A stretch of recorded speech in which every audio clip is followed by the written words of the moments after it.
I'd like to welcome everyone to the webinar series of the Cybersecurity and Information Systems Information Analysis Center, CSIAC. Today's presentation is entitled A Fistful of Data, or the Good, Bad, and Ugly of Adversarial Machine Learning. My name is Steve Warzala. I'm the CSIAC Outreach Manager. A few administrative notes before we begin. First, all phones have been muted except for the presenters. Questions may be asked at any time during the presentation by utilizing the chat function. And time permitting, your questions will be answered at the end of the session. Today's briefing slides and recording will be posted on our website within a couple days. And finally, I'd like to take a moment to acknowledge and thank our sponsor, the Defense Technical Information Center, DTIC. The funding that DTIC provides enables CSIAC to conduct these webinars. My pleasure to introduce our presenter for today's webinar, Mr. Michael Weir. Michael is currently working with Quantarian Solutions, Inc. as a senior technical advisor and subject matter expert for CSIAC. In addition, he's also working with the Griffiths Institute as the developer facilitator for the AFRL-sponsored Machine Learning Bootcamp. And that's a multi-month immersion program for AFRL engineers. Mr. Weir previously served as the director of the CSIAC, and prior to that, he was the chief of communications and information systems at the Eastern Air Defense Sector in Rome, New York. EADS is one of two NORAD Northcom air defense sectors in the continental United States.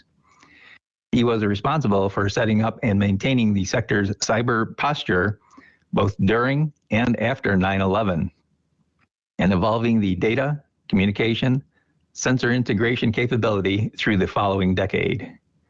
I will now turn the presentation over to Mr. Weir. Good morning, Michael. The floor is now yours. Good morning, Steve, and thank you. Hi, folks. Today I'd like to talk a little bit about adversarial machine learning and ways that can be applied in positive directions to help out with the modern interpretations of what it means to do machine learning in complex environments. And I titled it A Fistful of Data because that's what machine learning and adversarial machine learning essentially depends on. So to get from the beginning to the end, I'd like to review first of all, why we do machine learning in the first place, because that's what sets the basis for how adversarial machine learning gets in the mix anyway. And then define some of the roots that make adversarial machine learning possible by taking a look at the evolution of deep learning and generative learning, and two methodologies for implementing adversarial machine learning that are used in practice, and why that makes it valuable as a tool for machine learners in general. A few slides on where we can make a difference with adversarial machine learning techniques, a couple of closing thoughts, and ideally some time at the end for a few minutes of questions and answers, which I'd be happy to field if you have them. So to start, why do we use machine learning? There's kind of good, bad, and ugly reasons for using machine learning, and the good side is the highest one is that machine learning can find reasonable solutions to very complex problems. And by very complex problems, we usually mean very high dimensional problems. They have a large number of parameters. It's difficult to analytically provide a solution that would be nice and precise and formulaic and have a nice function representations. And that is part of the attractiveness, is they can attack analytically intractable problems.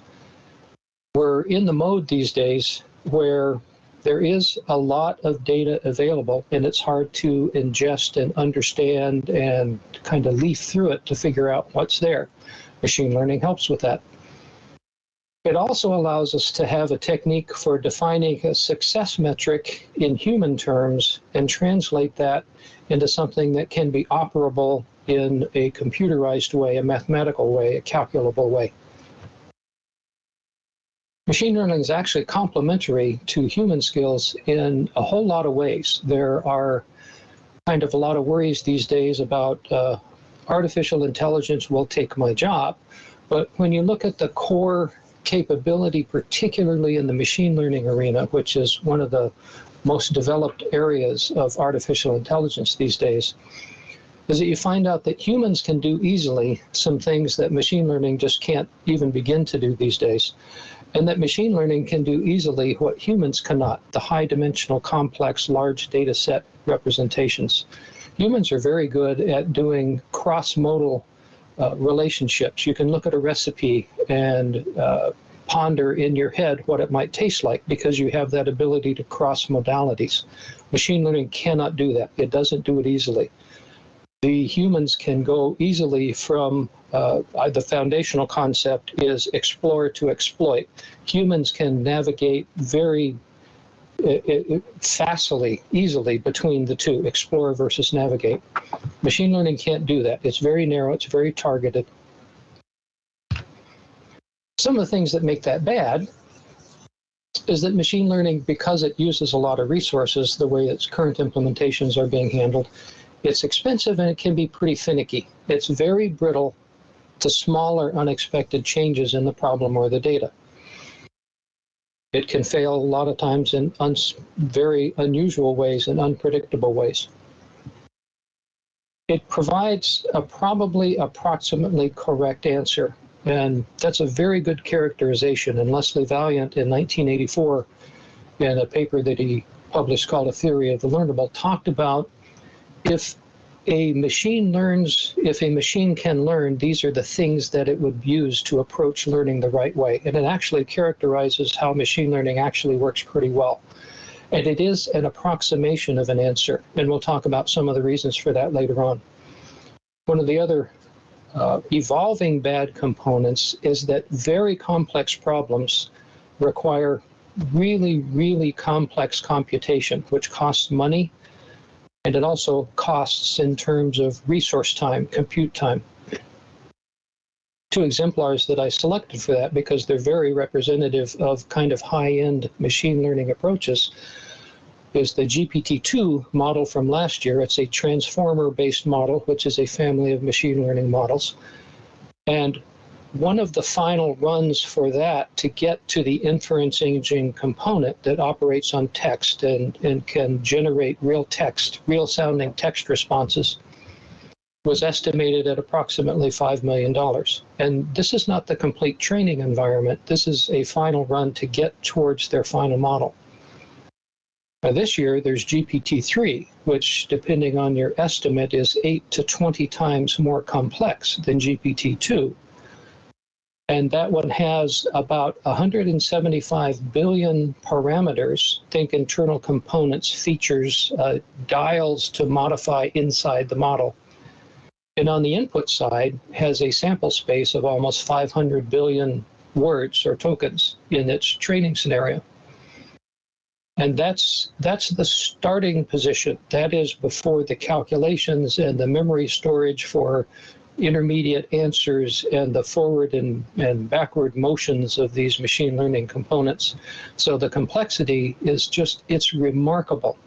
And it can be, has proven in a couple of cases already, to be difficult to afford to do good machine learning training. The ugly part is more based on the use of machine learning in the field. So far, it's not difficult to break. It's either intentionally or unintentionally. If it sees data that it really has no idea what to do with, it can break in unpredictable ways. As machine learning gets complex, we don't know why, and there will be a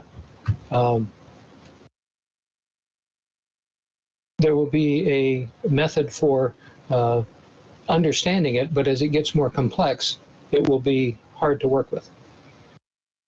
The last item is we as humans get very uncomfortable when the machine learning component, actually when any particular kind of automated assistant approach thing gets close to human capability or look or sound, etc.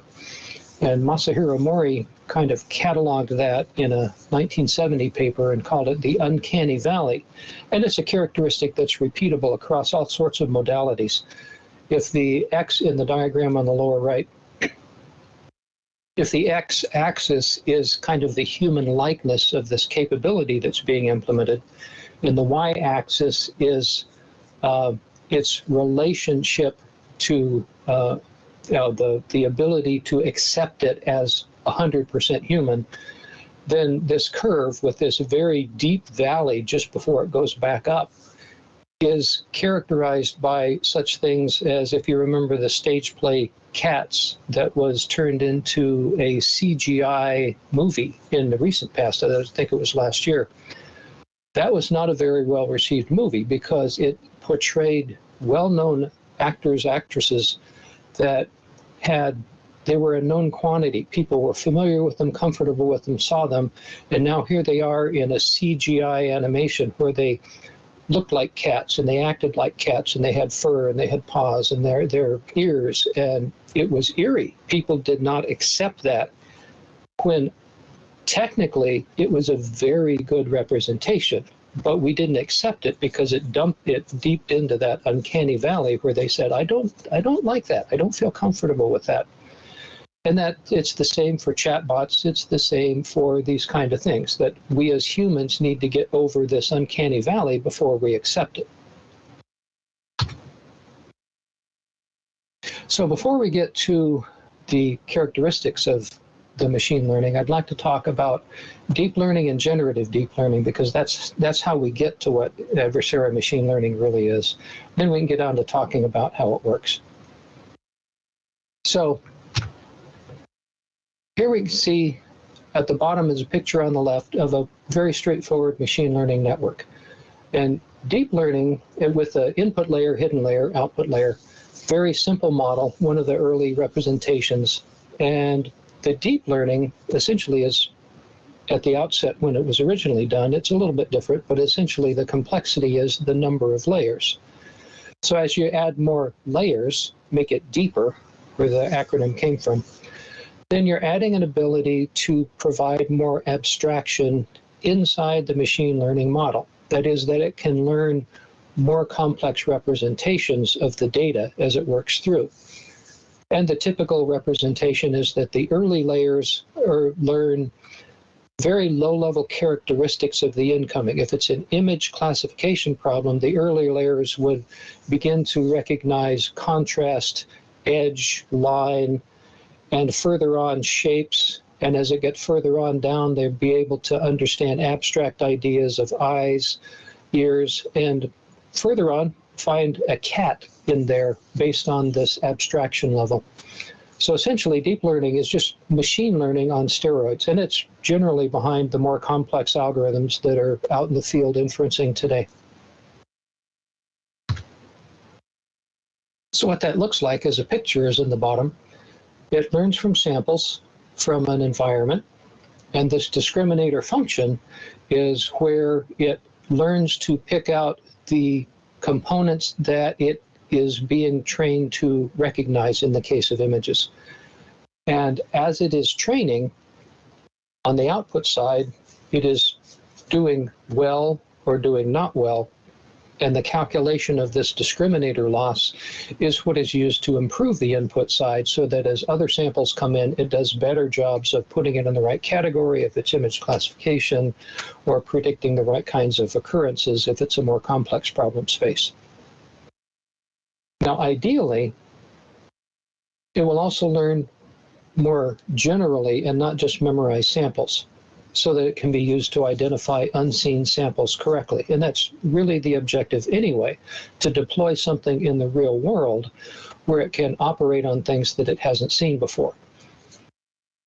So we know that the universe of possible real images is unknown. You can't qualify and put every possible picture into this sample space and feed it to the discriminator. The machine learning component only sees the sample set. The discriminator qualifies it, the loss helps it feedback, and then it goes on from there. Now, to step into generative deep learning, there's the deep learning picture that's still in the blue, but we essentially add a parallel path to that. So the standard deep learning occurs as the samples are processed by the discriminator, and it learns to identify widgets. Then the generative deep learning path generates fake widgets, and starting frequently from just random guesses, and uses that same discriminator functions with the weights frozen at certain points as it's trading one path or the other. And it tries to see if this thing that it generates will be qualified by the discriminator as a target object or not. And absolutely at the beginning it does not. It throws it out, it gets terrible errors, and then it learns from that. So the discriminator loss informs the deep learning side to get better at recognizing widgets, whatever it's doing. The generator loss informs the generative deep learning side to get better at generating fake widgets, and so as to be qualified by the discriminator as real. And when the generative deep learning side can generate widgets that qualify by some required margin, then you have effectually essentially built this machine learning component that generates fake things that are interpreted as real. And that's the general process that's done. Now, I want to try to portray that pictorially, and really in high dimensional spaces it's hard to get the picture, but the push-pull, the fight that's shown at the bottom three diagrams is essentially what's known as a saddle point diagram, a min-max three-dimensional graphic. The left-hand graphic just shows the kind of the discriminator versus the generator in this picture, and there's a red point that is this equilibrium point right in that saddle point. If you were to look at just the minimizing the discriminator error and look at that axis in the middle picture, what the discriminator is attempting to do is push down from above to make that discriminator error as low as possible by using the things it knows how to tune in that hyperbolic shape to get that point as low as possible in this point-wise representation. If you look at the other axis, which is the generator process, it is attempting to push that point up as high as it can with that hyperbolic shape. And this push-pull generally ends up at this, in this particular low-dimensional case, with that point at a point that it's acceptable to the discriminator, but it's also acceptable to the generator so that it can put itself in the acceptable boundary space of the solution.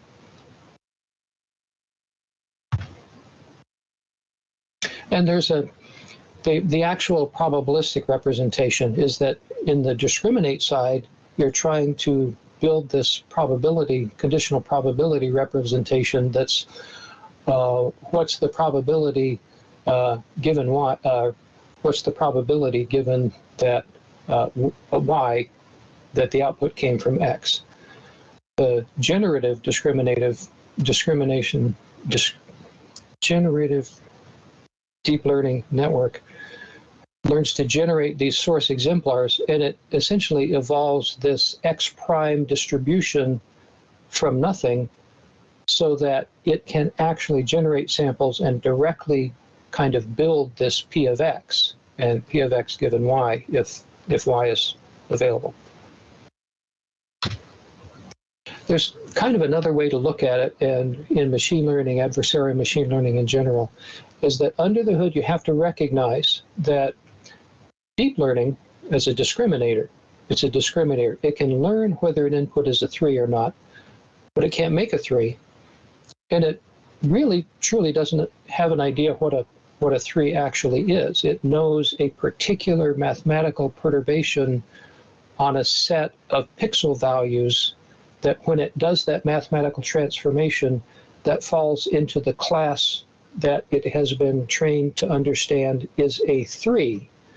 But it's just a class recommendation. It doesn't know what a 3 is or what it's used for. The generative side that builds things can actually make a reasonable 3. But it can't tell you it's a 3. It's not a discriminator. And it also doesn't know what a 3 is because all it's actually doing is generating these grayscale images based on a mathematical transformation. So it's an interesting, people tend to anthropomorphize and talk about machine learning as more than it is. It's a mathematical transformation under the hood. So how's it actually implemented? And there's kind of two families of generic approaches to adversarial machine learning. If you have access to the training phase, the objective is to use what normally are called like data poisoning techniques, where you can insert data into the data source such that this overall process is altered and the resulting engine operates correctly for the most part, but has some certain characteristics that adversary prescribed results can be generated out of this inference model, and those can be explicit or random. That's part of the reason for having the upfront discussion about generative deep learning, because that's a similar process to how the adversarial machine learning is implemented in the data poisoning component tree.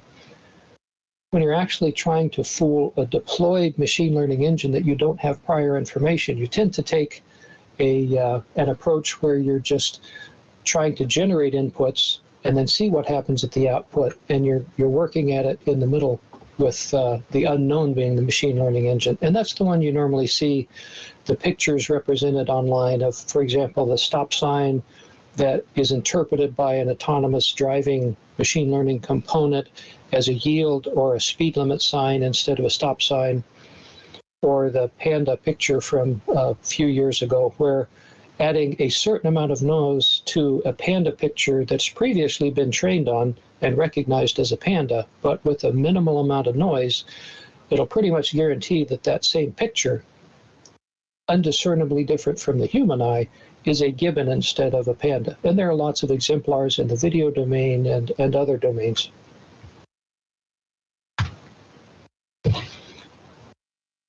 Adversarial machine learning learns kind of using the same foundational tools.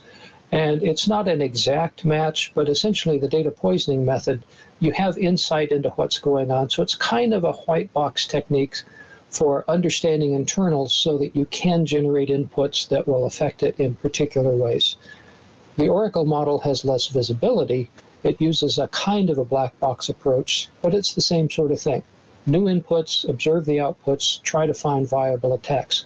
Under the hood, the mathematics, the operations, the loss, the optimization techniques are not different than things that you might want to do with machine learning approaches. And it's part of the reason that AML works is it takes advantage of a requirement of machine learning. We talked about generalization. Machine learning has to generalize, not memorize. And this is kind of comes out in machine learning. If you try to get too much out of the data, you end up memorizing it, you end up overfitting, you don't do well in the real world. It has to make room in its solution space for new samples that it has not seen. And this extra room and the boundaries that it does build in the final machine learning model allows the adversarial machine learning techniques to affect it. So the left diagram is a model that's built. The blue things are okay. They're inside the boundaries of this machine learning model that's built for two-dimensional representation of these XY coordinate components. The red ones are outside, the blue ones are inside, and this is the end inferencing engine. Now, this extra room allows adversarial machine learning techniques to do two things. Or it can conversely nudge something outside that boundary that should be inside. Military exemplar would be, yes, that's a house and not an anti-aircraft gun, so it's okay to fly over. Something that could be very critical at a particular moment in time, and you want to, that's why you get a little bit fearful of adversarial techniques. You want to try to prevent that from happening, particularly because machine learning gives you that probabilistic answer and you'd like to have confidence in it. And there's a couple of higher level reasons for that works. AML works partly because we can't build a good enough model using machine learning to prevent it, because you have to allow that space for generalization and for real-world samples. The second part, and the second reason behind adversarial machine learning techniques working, is because we can't see enough into complex models, which are generally the ones that need to get deployed because they answer hard questions, to understand how they work. Now, this is a completely notional diagram. This is completely notional. There's no accuracy, there's no numbers, but if the x-axis is the model complexity and the left axis, the y-axis, is model interpretability, there's kind of a thing that happens. Simpler models like linear regression models, more statistically based models that are intuitive, like support vector machines, or even decision trees that you can trace. There's an intuitive basis in there. You can see how they work, but they're not good for very complex models. To get complex models, you move towards deep learning and reinforcement learning techniques inside that, or even talking about the transformer models that I used as exemplars earlier, the GPT-2 and 3. As that model complexity increases, it becomes completely opaque, and you're unable to interpret why it does what it does. And if you don't know why it does what it does, it becomes even more difficult to figure out how to keep it from doing something wrong, because you don't know why it does right.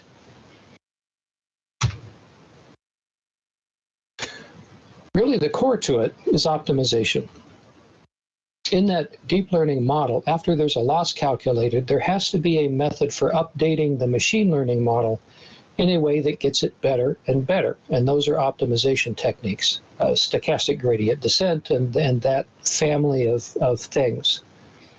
Now, the optimizer is a mathematical module that kind of vicariously represents the human goals for the model.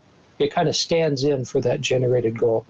A human problem statement might want to have something choose a low-risk borrower, or predict the right value, or identify this object.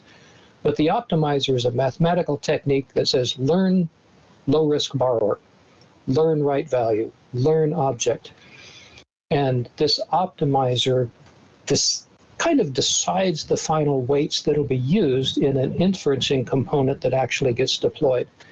It is not a representation of the real world. It's a representation of the mathematical process that resulted in these weights. The bottom line of that is that there is a difference between the two, because it can only understand that data, and the generalization has to categorize and expand its boundaries based on only what it's seen. And AML techniques, as that previous diagram showed, generally exploit that difference in one way or another. But it's also true that you need to think about what we're trying to currently do with complex networks, and try to find adversarial machine learning techniques that you can apply to them to make them more robust and make them better. Because there's lots of work now in for the DoD instance in machine learning. Interactive learning is a kind of newer way to try to use machine learning in a positive end. Both of those require new data during the deployed inferencing process. But how do you know if this new data information should be included? Well, you use intelligent optimization methods. Well, why not leverage and continue to use and integrate adversarial machine modeling techniques to optimize that optimization modifier? And there's a couple of different ways to look at it. If we look at it applied to missions, and the Department of Defense is an important area that we work with, and there are just some things that you can consider in the military world and without. But basically, can you discern between model drift? There's certainly initiatives to either correct for or allow model drift. But what's the reality of in-mission learning? Are there techniques you can use to decide as the model changes, is it changing in a way that will help you? Is it changing due to adversarial influence, etc.? And you can use adversarial machine learning techniques to flavor that in positive ways. Another approach to looking at the picture is that in military scenarios, as well as others, there's a degradation. There's actually a loss of information over time, so that the things that you get to work with as data samples may be less helpful and less complete. So are there ways to use adversarial machine learning in concert with some of the transfer learning approaches for adjusting how these models are used so that you can maximize the robustness while still allowing this evolution to occur as this incoming information waxes and wanes? And when you start thinking about that, you, at kind of a level more abstract than that, you talk about evolving technical scenarios or tactical scenarios, and you say, well, what is it that machine learning or adversarial machine learning is actually doing under the hood? Is it providing a richer place to exploit these scenario variations, or is it just highlighting mathematically prescribed higher dimensional options that it brings to you based on what it's been told to do?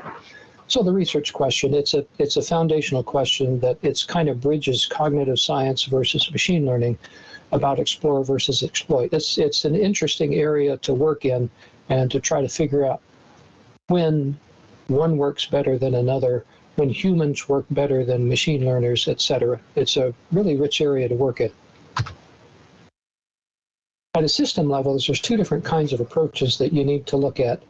In a typical scenario that is, very computer-based, social media, purchasing, all these very computer-centric and software-centric environments, agile development, DevOps, it's great for these single environments. You have this picture on the left where you develop, test, deploy, and update all within the same window. You have your continuous integration, continuous deployment. It's very nice. And that's all right for some subset of particularly military functions. But if you think about a weapons system deployment as an exemplar of something that's more complex, then you can start thinking about, well, let me examine what happens when I develop a very complex system. It's likely on the right-hand picture that my development stage is going to be some analytics, some guesses, some data that I have that's notional, but it's not really from the real world. And I'm going to develop this initial prototype. This prototype will have machine learning components in it, and it will be based on the data available to it. When I move to the test phase, it's likely I'm going to be in a simulation environment that has a different source set of data, different model expectations and parameters, and the machine learning will have to evolve in some way to meet and qualify during that testing component. Then when it's actually deployed, you have the situation that this is a real-world environment. There's a larger world. It's not a model anymore. It has the complete universe of things in it. If you only choose that same subset that you used in environment 1 or environment 2, it's likely not to operate well in environment 3, which is the real world. And then the unknown question for now of how do you update and do this development, test, deployment cycle when you do have these three discontinuities. So are there methods that you can use from adversarial machine learning that can help with that? Robustness criteria, modeling simulation support, a more holistic integration. And there's, if you start talking about either distributed simulation, varying levels of fidelity, you get some areas where you can see, I might be able to make use of that in some way. And we're not, this is always in flux and being developed and exercised. Two fairly current examples. Facebook is actively pursuing ways to make it better for its automation, its machine learning characteristics for looking at things.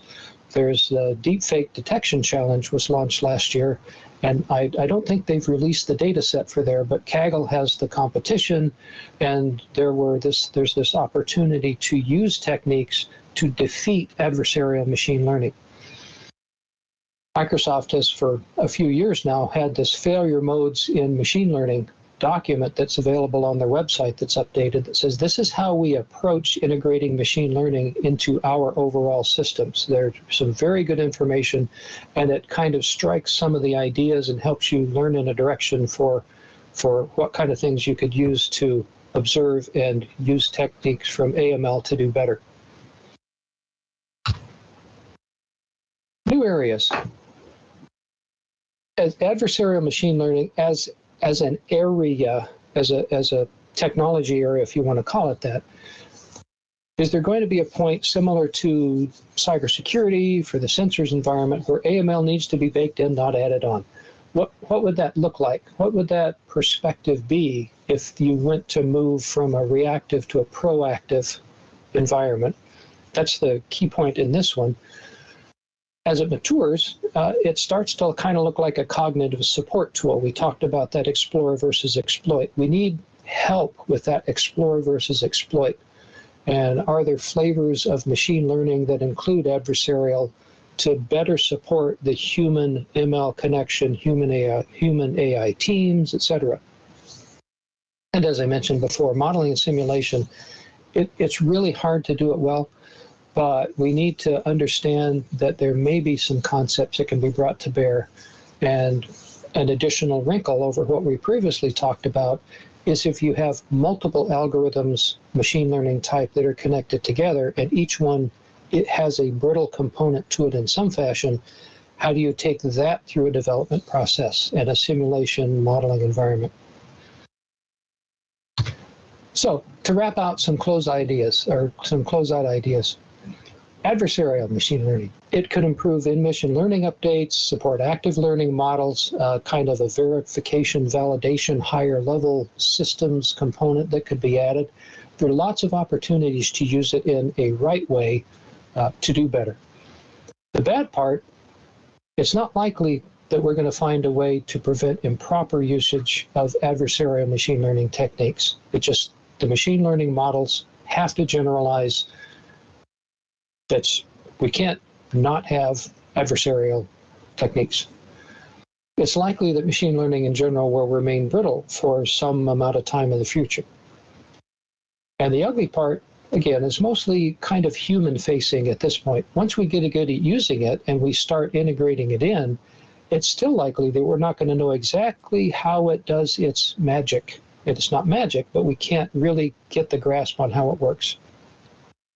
And I think it's potentially likely that if we do start integrating some of these techniques into the ways that we correct or make better our machine learning algorithms, it might be harder to trust those. We tend to anthropomorphize things. When we look at our camera and we take a selfie or a picture of a group, and there's a bounding box that pops up, and it's green because the person in that bounding box has smiled. It recognized a face, it recognized a smile, it set the camera, and it told you it's okay to do that. Those are machine learning piece parts working together, but we don't call it that. It's just, that's what it does. It's a part of what we do now. It might be harder to trust adversarial in that same sense. And I think that just the way we think about the problem space has to evolve, because we're still in this escalation phase where there's a machine learning component that learns a certain way, there's an adversarial technique applied, you defeat that adversarial technique, there's another thing that happens, and there's this escalation of in the domain that I think of in the 80s as electronic countermeasures, electronic countermeasures, and then ECCCM. I think the 3C was the most counters that I've seen in published papers. But just an observation on the ways that you could use machine learning and the ways that you could make it help us out. So I think that's mostly what I had to say. I would welcome some opportunity to talk for a couple of minutes. So I will stop talking and listen for a bit. So thanks for your time. Thank you, Michael. That's a very interesting topic. And we've got a few questions that came in from the audience on your presentation. Okay. And so the first one goes back to the uncanny valley, and the individual is wondering if there are any particular measurables that indicate whether a machine falls into the uncanny valley? Well, measurable depends on what you're measuring. The modality becomes important. The movie, The Polar Express, that had Tom Hanks as the conductor, that one made some people uncomfortable. If you compare that to Cats, which made a whole batch of people uncomfortable, it was because that approximation of humanness was closer in cats, and it made a lot more people uncomfortable. So that's a modality with video and representations of people artificially. In another domain, there'd be a different method of interpretation and a method of calculating. So I don't think there's a generic, like to get to 85%, you need to do X. I think it's very modality dependent. And it's the same with chatbot. Everybody is frustrated by making phone calls and no longer having humans, but we're just now approaching, maybe crossing that uncanny valley, because they're getting good enough that we're kind of anthropomorphize, kind of making them human-like enough that we can interact with them without being frustrated. So I think it's very modality dependent. Yeah, and haven't there been some demonstrations where folks really didn't know if they were talking to a real person or a, an AI type of entity? Oh, sure. Yeah, particularly for simple interactions, and mostly on the verbal, the language, the discussion back and forth and talking. And you can't have an extended conversation, but for an assistance call or for something that's targeted enough for the language generation to work well, yeah, we're kind of starting to be there now. Yeah, I think the particular example I recall, it was, I think trying to set up an appointment with someone. I'm not sure if it was a haircut or whatever, but it was that kind of a basic scheduling kind of activity. And like I said, many folks were not aware that they weren't talking to a real person. So, okay, so this question goes back to, I think the deep learning versus GDL, your saddle, I think when you were talking about the yeah, there you go. And so the individual says, I'm assuming this process needs to be continuous, since every time the discriminator changes, it might change the generator result. Oh, absolutely, yes. This is, it's a very complex thing to represent in high dimensions, but it is difficult to understand, but it is continuous.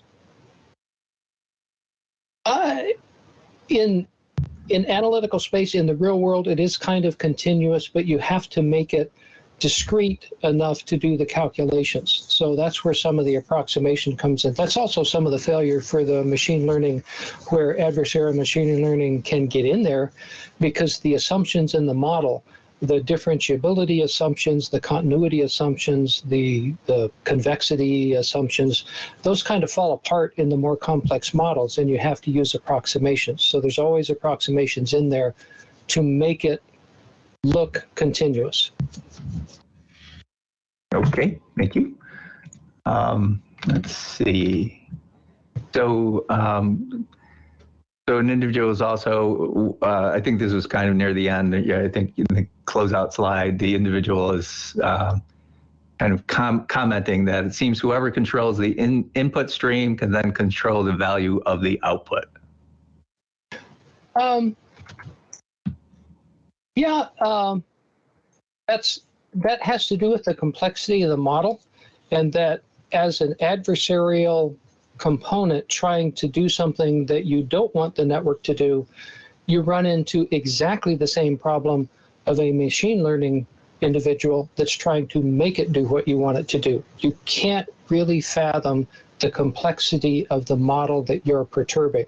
So the odds of doing a very specific, like a pinpoint target environment to say, I want this person to be interpreted as this person, is currently completely undoable. It's absolutely not possible to do. But you could confuse and say, I want this person to be interpreted as maybe not that person or as some other person. So it's not a pinpoint tool at this point. Adversarial machine learning at this point is very rough. Great, thank you. So the next question, the individual is wondering, how do you think ML and DP will change in the next decade, and how would you improve the two? And also kind of a follow-up, at what point should humans draw the line so that machine learning doesn't become too powerful?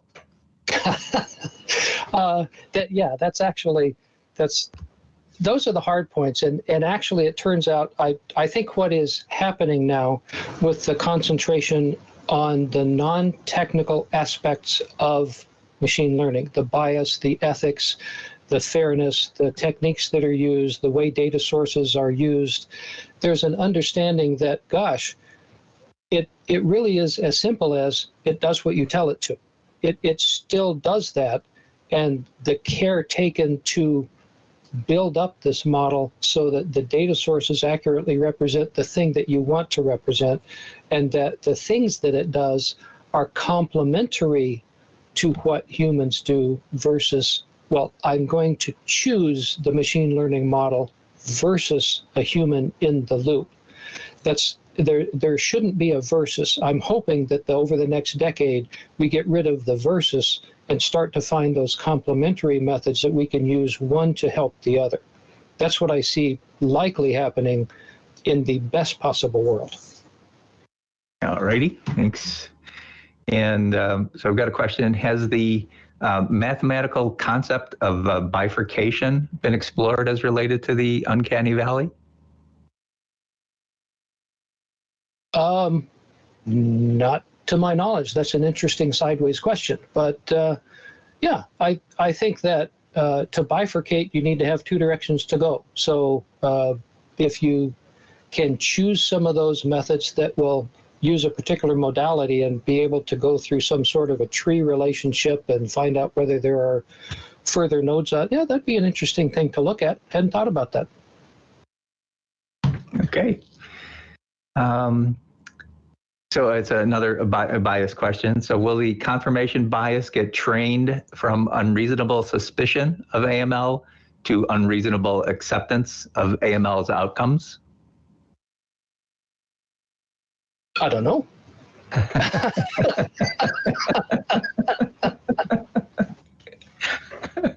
That's a perfectly acceptable answer. Yeah.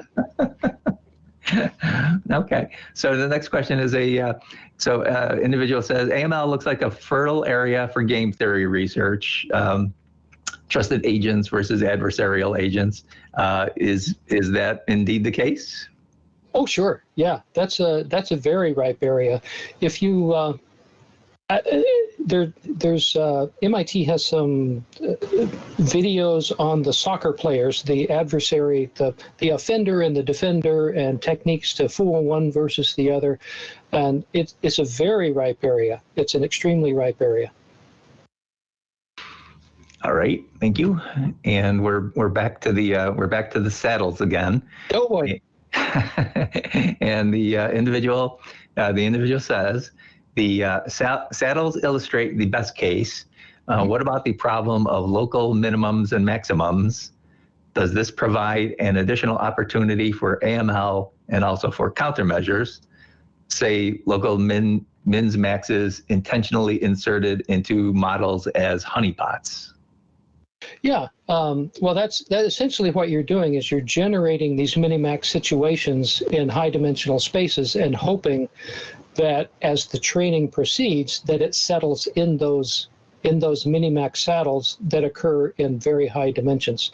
So that's it is doing exactly what it's trying to do. This is an extremely simplistic representation, but AML as well as ML has the same problems with settling in different areas. You can generate the generative deep learning component of trying to fool it in the saddle point situation has the same frailties for following in those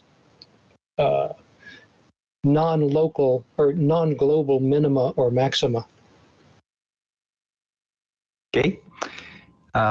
So another individual is wondering about using background knowledge, including symbolic and 3D representations of the domain in order to minimize the effectiveness of adversarial attacks on ML systems. Thoughts on that? Yes, yeah, that's one of the active areas. If you're talking about like in-mission interactive learning, when you want to have a base that you can operate from, you don't just want to keep throwing data in, you want a representation of that space kind of side saddle with you so that you can check the new data against what used to be correct and then help modify that evolution of data to a new baseline. And that's one of the procedures that folks are looking at, is trying to represent that high dimensional space as kind of a static model in some sense, so that you can use it as known good, essentially a more reduced set of that boundary environment. Now, of course, that gets more difficult if you're actually having adversarial opponents, because they try to exploit that smaller and smaller space. And as you get better at eliminating adversarial tries, you cannot not do worse in the general case, because you're shrinking that boundary space and shrinking that multidimensional area where you're allowing things. So it's always a push-pull. If you do better against adversarial machine learning in certain ways, by inverse, you're going to not be quite so good at what you're trying to do. Okay, and so now would ensembling models help reduce adversarial attempts? Would what help? Let's see, it says ensembling, but assembling model maybe is... Ensemble techniques, yeah. Oh, okay. Oh, yeah, ensemble techniques are always good, because it gives you different perspectives at a solution path. Ensemble techniques are usually used to choose the best approach for a given situation, but ensemble techniques are a very valid method for saying, well, gosh, it got answer right here, here, and here, but now with this new data, it got right answers in these two different methods, but the third one failed. And using that as simplistically a majority vote of the ensembles to do better. Yeah, that's reasonable. So that was just good demonstration of the human capability in my mispronouncing the word and you being able to figure it out. So, thanks for that. Sure. And I think we're getting down to the end, but one of the attendees is just wondering if you have any reference papers, materials that you've utilized in putting this presentation together, and if that's something that you have, we could definitely post it on the as a follow-up on the CSIAC website if that's amenable to you. Oh, sure, that's fine. I tried to put some of the particular references in there, but yeah, I can provide a list of those references that I use for source material. Sure, yeah. All right. Okay, well, we got one more question that popped in, and it says, okay, if AML results in net profit improvements, do you think it will encourage additional investments? Sure. All right. It depends on the arena, but sure, if integrating adversarial machine learning techniques into your approach for machine learning makes life better, will that make people want more of it? I would guess so, yeah. Okay, and individuals wondering, would AML be a good candidate to use in red teaming type of activities? Oh, sure, it already is. That Facebook in particular, if you look at the Facebook reference, essentially they built an AI red team to do can we figure out how these people are modifying the information they're putting on to fool our filters. And it's essentially a red team approach using AML techniques. All right, sounds great. Cool. Well, I think we've hit all the questions from the audience. So, Michael, I want to thank you. Very, very interesting topic and excellent presentation as always. And I want to thank you for taking the time to share this information with our audience today. It's always fun, Steve. Thanks for having me. Okay, so let's see, I'll just make a programming note for next month on September 17th. I think we're going to be starting at 1 p.m. on the 17th. We're going to be talking about the process of developing a threat intelligence program. So, if you're interested in that topic, just a little heads up that give you an idea what's coming down the road. So, once again, have a great day, everybody, and we'll hope to see you at a future webinar. Thanks. Bye-bye.